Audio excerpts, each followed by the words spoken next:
created humongous challenges, but this will have global peace. And I must, at this point in time, with the fullest sincerity at my domain, thank President Donald Trump for his visionary and very dynamic leadership, which has resulted in this meeting here today in beautiful city of Bürgenstock. And I think here we are going to have wonderful discussions which will lead to hopefully very productive results in times to come. I'd like to thank Vice President JD Vance for his very able leadership, leading United States team, and my very dear brother, Prime Minister of Qatar. He's like a very real and dear brother.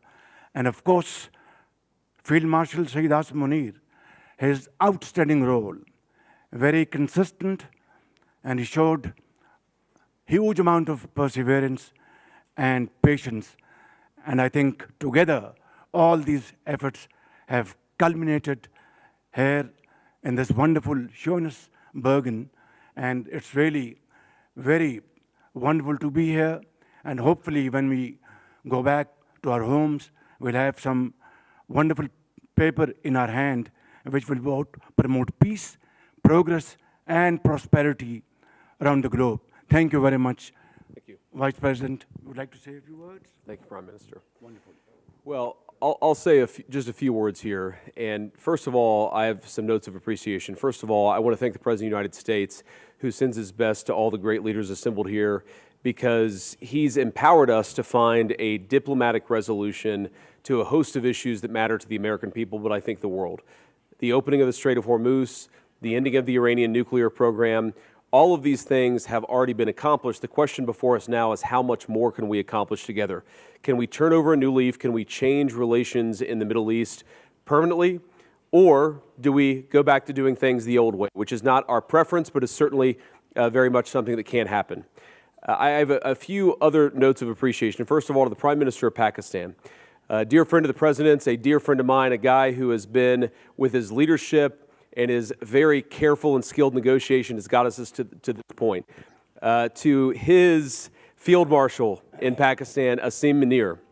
I will say that since Field Marshal Munir welcomed us with the Prime Minister in Islamabad, I have joked that I have two very, very important people in my life, an Indian and a Pakistani. The Indian is my wife, and the Pakistani is Field Marshal Munir.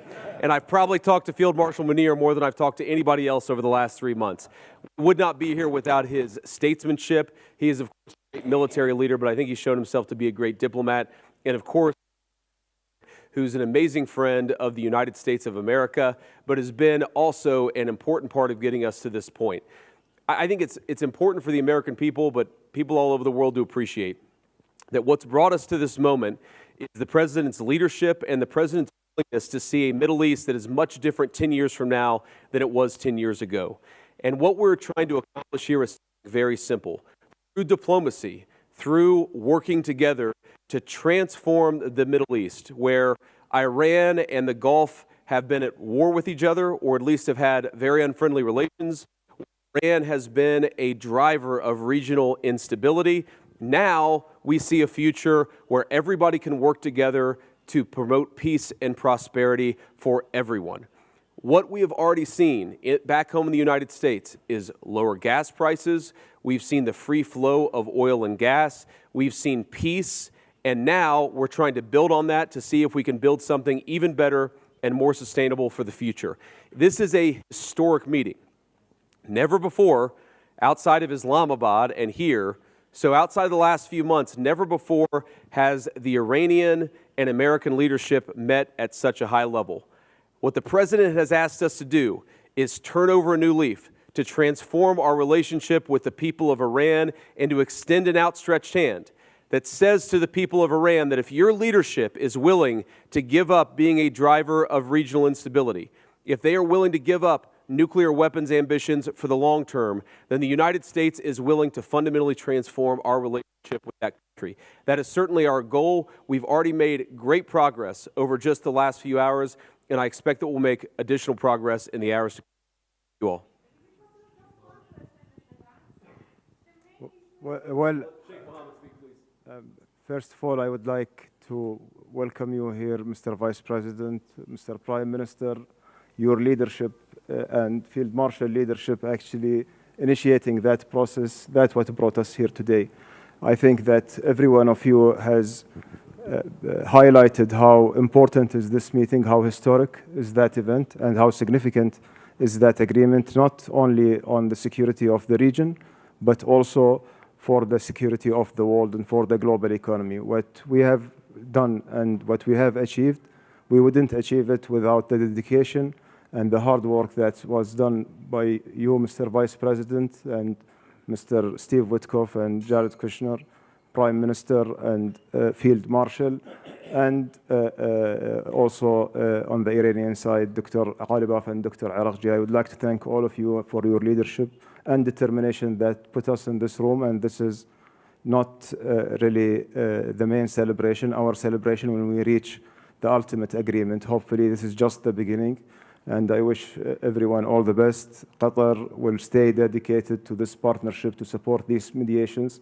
until the end, until we reach a solution. We will always be a partner in bringing more peace, prosperity, and hopefully better future for our region. Thank you very much. Thanks, Sheikh. So guys, we'll take just a couple of questions, and then we're going to have to kick out the media and get started with the hard work. Go ahead. Thank you. Do you have a message for Prime Minister Netanyahu with regards to Israel's military operations in Lebanon?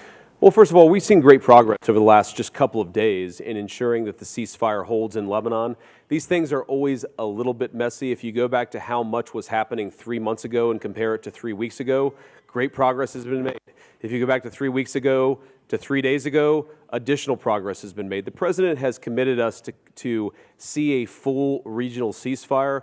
We found great partners in working with the Qataris, the Pakistanis, our friends in Israel. We're all working towards regional peace. There, of course, are going to be sometimes disagreements about precisely how to get there, but I actually feel great about where we are in Lebanon. There's still some additional wood to chop, but we're going to keep on working at it. I know you had a question over here. Are you ready to stop genocide in Lebanon? As you know, your alignment, Israel, has something like genocide in Lebanon. The main issue is stopping this. Well, ma'am, I think that the President of the United States and the United States of America have done more to stop the conflict in Lebanon than any government anywhere in the world over the last few months, and we're going to keep on working towards it. As I think a lot of you appreciate, peace is never easy. Peace always requires a little bit of work. It always requires a little bit of give and take. But the President of the United States is committed not just to peace between the United States and Iran. The President is committed to a regional peace, which is why we're here working so hard to settle our issues. The one last comment I want to make is what today really represents is the beginning of a technical negotiation that's not going to solve every disagreement, but is going to allow us to sit together as teams for the first time really in history to figure out what matters most to the respective parties, to settle those issues, to solve those issues, and get to a better tomorrow. The reason why the political leadership of the respective countries is here is because we wanted to, first of all, set up the structure for these technical negotiations, and second of all, make sure that our teams have our full support and know they can always call on us to break through any barriers. We got a lot of work to do. We're excited to do it. Thank you all for being here.